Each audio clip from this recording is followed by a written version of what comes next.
Universe starts helping you. तो ये मेरे जीवन का खुद का एक प्रैक्टिकल अनुभव है। शुरू करते हैं एक्सपीरियंस शेयरिंग, जिसके लिए मुझे यहाँ पे इनविटेशन दिया गया है। सो फ्रॉम द चाइल्डहुड, मतलब जीवन के स्कूलिंग ईयर्स में, शुरुआती स्कूल के दिनों से ही मैं पढ़ाई लिखाई में बहुत अच्छा था और मेरे को रुचि बहुत थी। मेन बात ये थी कि मुझे एकेडमिक्स में बहुत इंटरेस्ट था और ये जो प्रेम था पढ़ाई के प्रति वो मेरी माताजी ने जगाया था मेरे अंदर, क्योंकि किंडरगार्टन में मैं कभी किसी फॉर्मल स्कूल में नहीं गया और मेरी होम स्कूलिंग हुई थी शुरुआत में मेरी माँ द्वारा। तो ये सारा क्रेडिट उनको जाता है कि she taught me how to love any new subject in your life and it help me in my life. आज मैं जो भी कुछ हूँ, एक छोटा सा जो उन्होंने बिल्डिंग ब्लॉक रखा है मेरे जीवन में, उसी के कारण ये आज एक इमारत खड़ी हो सकी है। Moving on, 10th CBSE board में साइंस में 100 आउट ऑफ 100 और 12th साइंस CBSE बोर्ड में पूरा Gujarat topper. Thank you. Engineering information technology में निर्मा यूनिवर्सिटी से, उसमें हर एक सेमेस्टर में मेरिट पोजीशंस और बहुत ही प्रेस्टिजियस एक स्कॉलरशिप होती है, धीरू भाई अंबानी मेरिट बेस्ड स्कॉलरशिप, उससे मुझे अलंकृत किया गया। 4 वर्ष इंजीनियरिंग के मेरे फ्री ऑफ कॉस्ट हो गए। ये सब मेरे एकेडमिक अचीवमेंट्स थे। और उसके बाद कैंपस प्लेसमेंट में मेरी जो पहली जॉब थी वो TCS टाटा कंसल्टेंसी सर्विसेज, आप लोग जानते हैं कि वर्ल्ड की टॉप 10 IT सर्विसेज कंपनी है। वहाँ पे भी मुझे मेरे एम्प्लॉयर ने मेरे परफॉर्मेंस को लेके कई बार रिकग्नाइज किया, जैसे कि आउटस्टैंडिंग ट्रेनिंग अवार्ड मिला मुझे, बेस्ट प्रोजेक्ट मैनेजर अवार्ड मिला, TCS applause award for going beyond the call of duty, TCS best technical faculty award. इस तरीके से कई सारे अवार्डों से मुझे अलंकृत किया।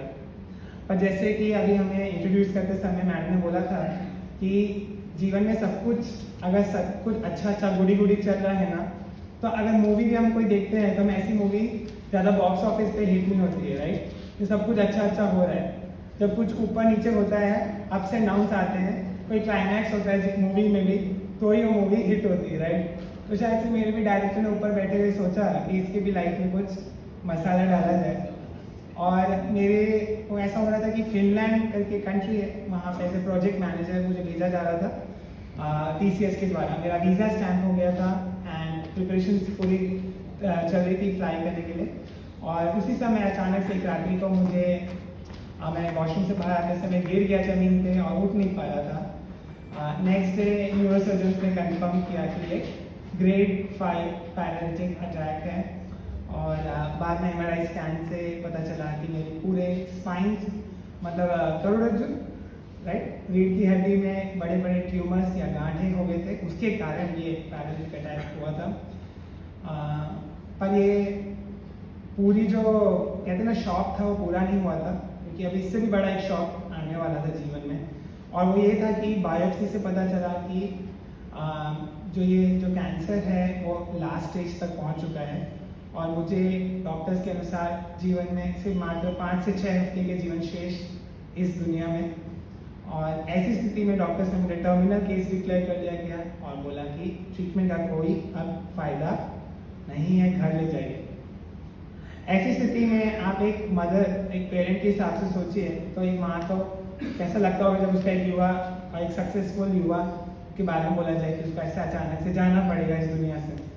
पर मेरी माँ को आंखों में आंखें डाल के मैंने देखा उस समय, तो एक भी बार मैंने उनकी आंखों में ऐसा नहीं देखा कि कुछ पैनिक है, कुछ फ्रस्ट्रेशन है या कुछ रोना धोना, कहते ना वो मेलोड्रामा, कुछ भी नहीं ऐसा।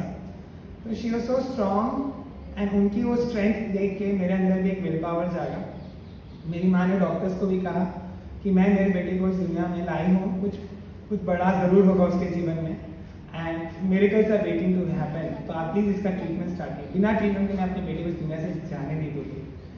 और फिर डॉक्टर ने मेरी तरफ देखा कि आप क्या चाहते हैं, तो फिर मैंने भी बोला कि डॉक्टर साहब मैं अपनी माँ का नाम रोशन करूँगा इस दुनिया में और चाहे कुछ भी हो जाए, कैंसर और पैरालिसिस से दोनों से अपनी अंतिम सांस तक लड़ूंगा, और वो भी एक स्माइल के साथ, एक ट्रू फाइटर के जैसे।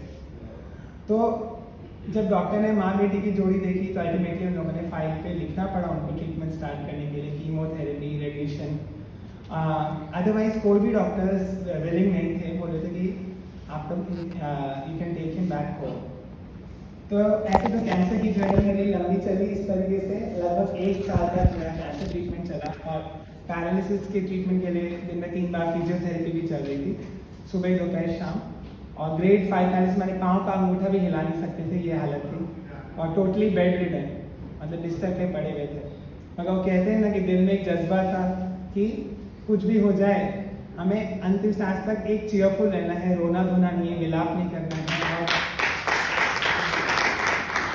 खुश रहना है, खुश रहना है, प्रसन्न रहना है और टाइम का सदुपयोग करना है, तो जितना हो सके उतना। तो इस एटीट्यूड के साथ हम पूरा स्ट्रेंथ को गैदर करके, विल पावर को हम आगे लड़ते रहे। फिर अल्टीमेटली 2013 में वो दिन आया जिसका मेरी पूरी फैमिली को बहुत प्रतीक्षा थी हम सबको सुनने के लिए। I was declared that I have become 100% cancer free. Thank you so much. मुझे 100% कैंसर पे विजय घोषित किया गया और मेरे माता पिता ने सबने हॉस्पिटल में, उस दिन मुझे याद है केक कटिंग और बहुत सेलिब्रेशंस हुए, मिठाई सब बांटे गए। मेरे आंखों में भी वो स्वप्न तैर रहे थे कि मैं मेरा जो आईटी प्रोफेशनल का एक बहुत ही सक्सेसफुल करियर जा रहा था मेरा, उसको मैं रिज्यूम करूँगा। एंड अल्टीमेटली मेरी कहते हैं ना जो अग्नि परीक्षा थी वो पूरी नहीं हुई थी, डेस्टिनी शायद से कुछ और ही चाहती थी। और जब मेरा ट्रीटमेंट चल रहा था उसके पहले भी मुझे आंखों के ग्लासेस थे, पर मुझे बहुत धुंधला दिखने लगा था, ब्लड विजन। तो मैंने बोला कि आई चेकअप करा लेता हूँ, नया ग्लासेस लेते हैं।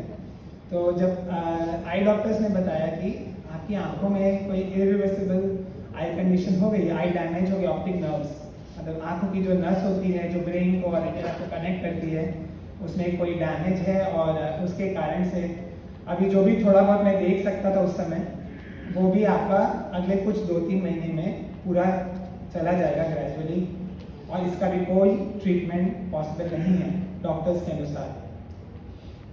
तो फिर कैंसर मुझे इतना हिला नहीं पाया था, पर सच बोलूँ आज मैं ऑनेस्टली बोल रहा हूँ कि जब ऐसा पता चलता है ना कि हम अचानक से दिव्यांग बनने वाले जीवन में, और वो भी दृष्टिबाधित था, तो एक इतना बड़ा शॉक लगा था। कैंसर मुझे इतना हिला नहीं पाया था अंदर से क्योंकि बिल्कुल भी आइडिया नहीं था हम लोग का एक्सपोजर कैसे होता है मेन स्ट्रीम में, कि दिव्यांगता, जैसे आजकल आप लोग बहुत सौभाग्यशाली हैं कि हम लोग ऐसे इवेंट्स का पार्ट बन जाते हैं, राइट।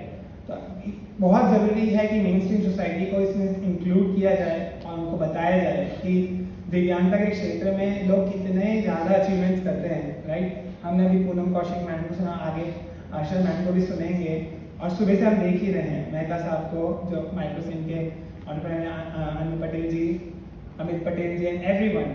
सो हम लोग को तो मुझे इन सब का एक्सपोजर नहीं था, तो मुझे तो ऐसा इतना बड़ा शौक लगा कि कैसे जीवन में आगे होगा, करियर में क्या। तो I was totally clueless about what is going to happen. पर कहते हैं ना कि कहीं ना कहीं माँ ने फिर से मुझे एक स्ट्रेंथ दी कि भगवान तुम्हें यहाँ तक लेके आया है। हो सकता था तो वहीं पे चैप्टर स्टोरी मूवी खत्म हो जाती, पर मूवी यहाँ तक खींच के लाए तो ज़रूर आगे भी कुछ बहुत अच्छा होने वाला है। तो क्या होगा, कैसे होगा, कुछ पता नहीं था। We were totally in dark. Gradually वो जो 2-3 महीने थे बहुत ही मुश्किल से बीते, क्योंकि हर रात्रि को सोते समय मुझे बहुत डर लगता था कि अगले दिन सुबह का प्रकाश उजाला मैं देख पाऊंगा कि नहीं। और जितने भी मेरे आसपास में लोग थे उनकी स्माइल्स को मैं आंखों में कैप्चर करना चाहता था, कि ताकि पता नहीं था कि बाद में मैं दोबारा देख पाऊंगा कि नहीं देख पाऊंगा उन लोग को। और इस तरीके से वो जो 2-2.5 महीने थे मेरे बहुत ही ज़्यादा एगोनाइजिंग थे। और अल्टीमेटली एक सुबह ऐसी आई जब मैं आंखों के चारों तरफ पूरा अंधेरा था, it was totally pitch dark. और कई दिनों तक मैं एक डिनायल मोड में था और मुझे विश्वास ही नहीं हो रहा था कि क्या हो गया जीवन में सब कुछ, तो समझ में नहीं। तो अल्टीमेटली कहते हैं ना कि फिर मैंने कहा कि कुछ ना कुछ भगवान ने सोचा ही होगा मेरे बारे में, तो यहाँ तक लाए हैं मेरी नैया को। क्या हुआ कैसे होगा कुछ पता नहीं था। माँ ने बोला बेटा बस तो स्माइल करते रहना, कुछ ना कुछ अच्छा होगा जीवन, अच्छा होगा। And I used to question, मैंने कहा हाँ ठीक, आप बोलते हो माँ तो जरूर विश्वास करते हैं। उस विश्वास को थामे हुए स्माइल के साथ जी रहे थे, मगर कुछ पता नहीं था कैसे क्या। अल्टीमेटली मैंने ब्रेल सीखना शुरू किया, क ख ग ABCD वापस पढ़ना लिखना। आप सोचिए युवावस्था में इंजीनियरिंग और सब इतने सारे जॉब एक्सपीरियंस के बाद वापस रीस्टार्ट किया अपने जीवन को पढ़ाई लिखाई। मैं एक सॉफ्टवेयर प्रोफेशनल था और खुद का मोबाइल और लैपटॉप यूज़ नहीं कर पा रहा था, क्योंकि मुझे कोई भी जानकारी नहीं थी कि इसमें एक स्पेशल स्क्रीन रीडर सॉफ्टवेयर होते हैं जिसके थ्रू असिस्टिव डिवाइसेस के थ्रू हम लोग अपना कार्य काफ़ी हद तक एक्सेसिबिलिटी के साथ कर सकते हैं, अपना काम इंडिपेंडेंटली।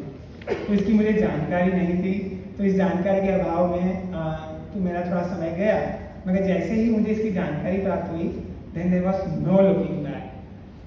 1 वर्ष के अंदर मैंने बहुत ही कठिन परिश्रम किया और कॉम्पिटिटिव एग्जाम्स जो गवर्नमेंट के होते हैं, एक ही वर्ष में 8 कॉम्पिटिटिव एग्जाम्स क्रैक किए फर्स्ट अटेम्प्ट में,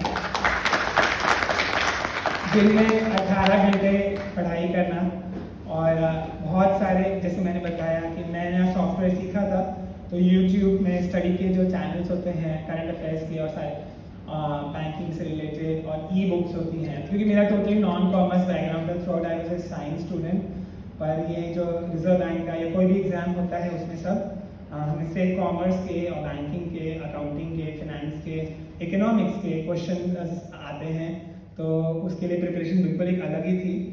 और कई सारे रीडर्स घर पे आते थे, मोटी मोटी बुक्स पढ़ के सुनाते थे मुझे, वो सब मैं रिकॉर्डिंग कर लेता था और फिर दिन भर बैठ के झूले पे बैठ के जितने घंटे रिकॉर्डिंग होती थी वो तो सुनता ही था, फिर उनके जाने के बाद कान में हेडफोन लगा के झूले पे बैठ के सुनता रहता था।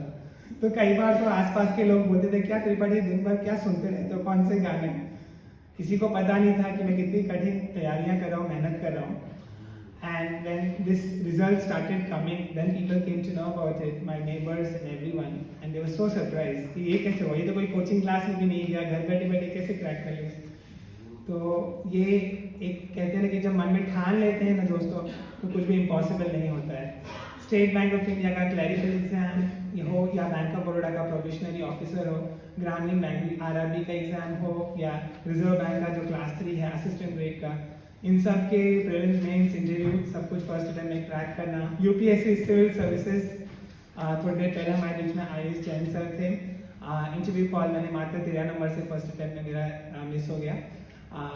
और उसके बाद रिजर्व बैंक ऑफ इंडिया का मैं, जैसे कि मैंने बताया कि अभी मैं आरबीआई गुजरात का लगभग 70 साल का इतिहास है, और 70 साल के इतिहास में मैं प्रथम दृष्टिबाधित आरबीआई बताना चाहूँगा साथियों कि इंटरव्यू में रिजर्व बैंक का जो क्लास 1 ऑफिसर का ग्रेड बी का डायरेक्ट रिक्रूट एग्जाम होता है, उसके इंटरव्यू में ऑल ओवर इंडिया में हाईएस्ट मार्क्स और लगभग 5 लाख लोग बैठते हैं हर साल, और उसमें मात्र 110 लोगों की वैकेंसी होती है ऑल ओवर इंडिया में। उस 110 लोगों के बैच में अकेला मैं था जो 100% ब्लाइंड था, और बहुत गौरव की बात है।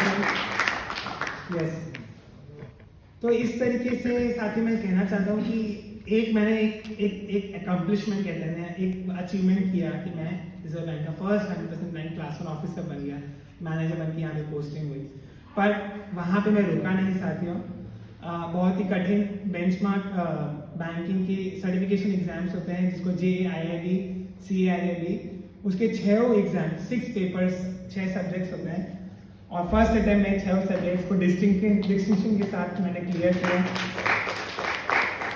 और उसके बाद 2017 में मैंने एक और माइलस्टोन इंटरनेशनल लेवल पे हासिल किया कि पूरे वर्ल्ड का मैं पहला ब्लाइंड व्यक्ति ऐसा बना जिसने IMF यानी कि इंटरनेशनल मॉनेटरी फंड द्वारा आयोजित एक परीक्षा होती है मैक्रो इकोनॉमिक अकाउंटिंग की, उसको पास करने वाला पूरे वर्ल्ड का फर्स्ट ब्लाइंड पर्सन मैं बना।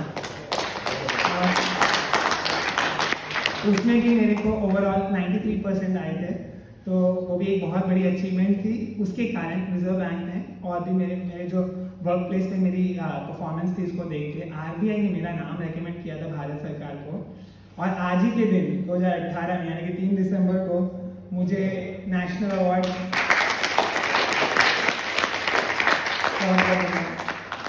Best visually impaired employee of the country इस अवार्ड से भारत सरकार द्वारा ministry of social justice and empowerment उनसे मुझे अलंकृत किया गया था। बताना चाहूँ साथियों कि जब मेरा प्रोबेशन पीरियड चल रहा था रिजर्व बैंक में, तो हमारा जो 110 लोगों का बैच था, उस 110 लोगों के बैच में किसी एक व्यक्ति को training with the outstanding overall performance award मिला था, और वो अवार्ड मिलने वाला आपके सामने अभी है। तो एक बहुत गौरव की बात है कि दिव्यांगता है, दृष्टिबाधिता है, बहुत सारे संघर्ष हैं, चैलेंजेस हैं, जॉब के से पढ़ाई करते समय, प्रिपरेशन करते समय कॉम्पिटिटिव एग्जाम्स की, मगर उसके बावजूद मतलब अगर हम ऐसा मन में ठान लें कि हमें हार नहीं माननी है और कुछ भी हो जाए जो हमारा लक्ष्य है उसको हासिल करना ही है, तो कोई भी अड़चन ज़्यादा देर तक हमारे सामने टिक नहीं सकती है।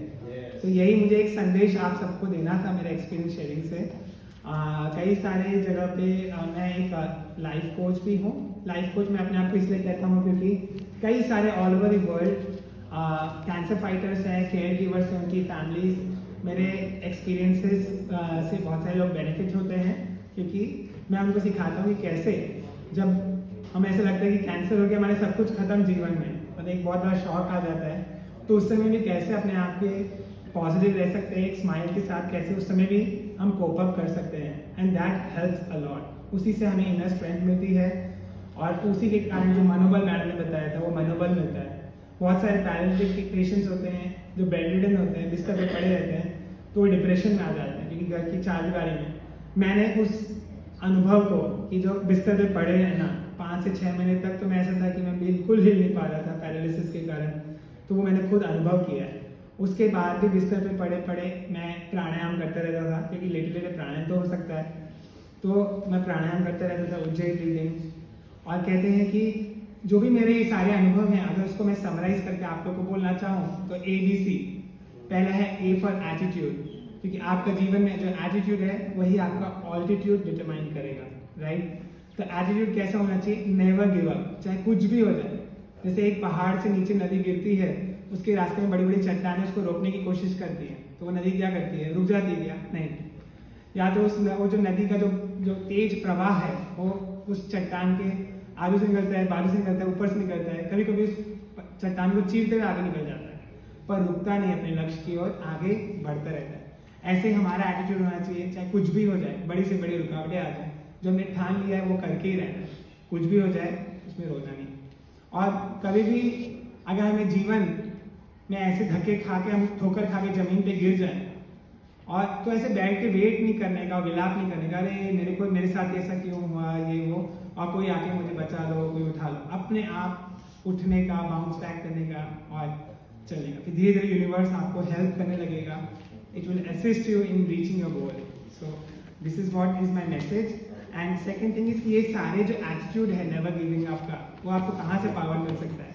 वो पावर तभी मिलेगा व्हेन यू ऑलवेज, जो A के बाद B आता है, वो is be like being with yourself every day. इसका मतलब क्या है साथियों कि थोड़ा समय 24 घंटे में से आपको इन्वेस्ट करना चाहिए, क्योंकि मैं बैंकर हूँ तो मैं इन्वेस्टमेंट वर्ड यूज कर रहा हूँ। भले 15-20 मिनट ही सही, थोड़ी देर सिर्फ अपने साथ रहें। मतलब उस समय आपके आसपास दुनिया में देश काल, आप कहाँ हैं, कौन है, कुछ मायने नहीं रखता है। ये स्थिति आप अपने मन की कैसे अचीव करते हैं ये आपके ऊपर निर्भर है। जैसे मैं स्वयं सुदर्शन क्रिया और मेडिटेशन, ध्यान, इसके कॉम्बिनेशन से ये माइंड की स्टेट अचीव करता हूँ दिन में। पर कुछ लोग हैं जो नेचर में जाके या सनसेट और सनराइज को देखते हुए सब कुछ भूल जाते हैं, राइट। कुछ लोग हैं कि जो संगीत के या नृत्य के, डांस में या कोई भी कला में इतने ज़्यादा डूब जाते हैं कि भूख प्यास सब भूल जाते हैं। तो जो भी हो, आपको जीवन में एवरी डे ऐसा एक स्टेट ऑफ थॉटलेसनेस, वो एक माइंड का अचीव करना है। अगर आप वो नहीं अचीव कर रहे हैं तो आप कोई भी चीज जीवन में एक्स्ट्राऑर्डिनरी नहीं अचीव कर सकते। सक्सेस आपको मिल सकती है, पर वो सक्सेस कंसिस्टेंट नहीं होगी जब तक आप बीइंग विथ योरसेल्फ इसकी हैबिट ना डालें। तो पहला है attitude of not giving up, दूसरा है being with yourself every day, और तीसरा बहुत इंपॉर्टेंट है कम्युनिकेशन एंड कनेक्शन। तो आप कहते हैं कि आपको नेटवर्क बनाते रहना चाहिए। आप जहाँ भी जाए अपने दोस्त बनाते जाइए, मित्र बनाते जाइए। आपको कुछ पता नहीं है, नो आइडिया कि जीवन के किस मोड़ पे, कहाँ पे, कौन किसके काम आ जाएगा और कौन, मतलब हम लोग ऐसा सोचते हैं ना कि कई बार कि जब जीवन में बहुत ज़्यादा बैंक बैलेंस हो जाएगा या हम कुछ मुकाम हासिल कर लेंगे तब सोसाइटी को गिव बैक करेंगे, राइट, तब लोगों के काम आएंगे। पर मैं ऐसा मानता हूँ कि आज आप जहाँ पे हैं उसी स्थान पे खड़े होके आप को ये सोचना चाहिए कि how I can give back to this society, कैसे मैं मेरे सोसाइटी में आई कैन गिव बैक। तो ये बहुत इंपॉर्टेंट है। फॉर एग्जाम्पल, मैं चाहे वीकेंड हो या कोई भी छुट्टी का दिन हो, कहीं से भी कोई भी स्कूल, यूनिवर्सिटीज मुझे इनवाइट करते हैं यूथ को, तो मैं उनका खुद का जो अंदर पोटेंशियल है आजकल के युवाओं को, उसको अनलीश करने के लिए मैं बिल्कुल हेजिटेट नहीं करता हूँ। एज ए मोटिवेशनल स्पीकर मैं इधर उधर जाता हूँ and this is how I try to be transformation in everyone's life, like वो कैंसर फाइटर्स हो, केयर गिवर्स हो, पैलिएटिव पेशेंट्स हो, युवा जो करियर में कुछ अचीव करना चाहते हो, दिव्यांगजन हो, सबको मैं मेरे खुद के एग्जाम्पल से जब मैं कर सकता हूँ तो आप क्यों नहीं कर सकते। बस आपको ये ABC याद रखना है, attitude of not giving up, being with yourself and communication. Communication is everything. With this, thank you so much for giving me time and well just मुझे 1 मिनट और चाहिए। मैं एक यूट्यूबर भी हूँ, मेरा खुद का एक चैनल है, national awardee Bhupendra Tripathi official. I would like you to go over and explore that, and more than that, मैं अपनी वाणी को विराम देने से पहले धन्यवाद देना चाहता हूँ निखिलेश देसाई सर का, जो EDI के एडवाइजर हैं, तो मेरे परम मित्र हैं, और ये सेडा के का जो इंसेप्शन हुआ था, मतलब जब उसकी उत्पत्ति हुई थी 2019 में, so I am so proud today कि 2019 में जब ये जर्मिनेट हो रहा था, सेडा माने centre for empowerment of differently abled, तो जब ये संस्था बन रही थी उस समय निखिलेश देसाई सर ने मुझे इन्वॉल्व किया था, और वहाँ के नोडल ऑफिसर्स और फैकल्टी लोगों के रिक्रूटमेंट और हायरिंग में और उनके रोल और रिस्पॉन्सिबिलिटीज डिसाइड करने में, उस फ्रेमवर्क डिजाइन की टीम में मुझे भी उस कमेटी में रखा गया था। So I am so proud of that कि आज ये जो संस्था है इतना अच्छा बढ़िया ट्रेनिंग कर रही है दिव्यांगताओं को एंटरप्रेन्योरशिप के क्षेत्र में और स्वावलंबी बनाने के लिए, डिग्निफाइड लाइफ तरह में हेल्प कर रही है। So very congratulation to this सेडा and thank you so much for the Nikhilesh Desai sir, Shukla sir, Solanki sir and the entire team of EDI and SEDA for giving me this opportunity today to share my experiences with you all. Thank you so much my participants. और अंत में मैं मेरी एक स्वरचित कविता की कुछ 2-3 पंक्तियां कहना चाहूंगा। ये मेरी स्वरचित कविता है। कैसे कह दूं कि थक गया हूं मैं, कैसे कह दूं कि थक गया हूं मैं, जाने कितनों की ऊर्जा हूं मैं, जाने कितनों की ऊर्जा हूं मैं, कैसे कह दूं कि दुर्बल निबल हूं मैं, कैसे कह दूं कि दुर्बल निबल हूं मैं, जाने कितनों का मनोबल हूं मैं, कैसे कह दूं कि असहाय हूं मैं, अक्षम हूं मैं, जाने कितनों की क्षमताओं का मानक हूं मैं, जाने कितनों की क्षमताओं का मानक हूं मैं, और कैसे कह दूं कि अमावस हूं मैं, कैसे कह दूं कि अमावस हूं मैं, जाने कितनों का शरद चंद्र हूं मैं, शरद चंद्र हूं मैं, शरद चंद्र। And wishing everyone a very happy International Day of Disability. I really wish कि जो भी दिव्यांगजन हैं यहाँ पे, आप सब लोग दिव्यांगता में इतनी ज़्यादा उपलब्धियाँ हासिल करें कि आप सबके गले में ये मेडल होना चाहिए बहुत ही शॉर्ट टर्म में। ये मेरी आप सबको शुभकामनाएं, नेशनल अवार्ड आपको जल्दी से जल्दी मिले। So I wish all the best to all of you and thank you so much for giving this time. Thank you so much.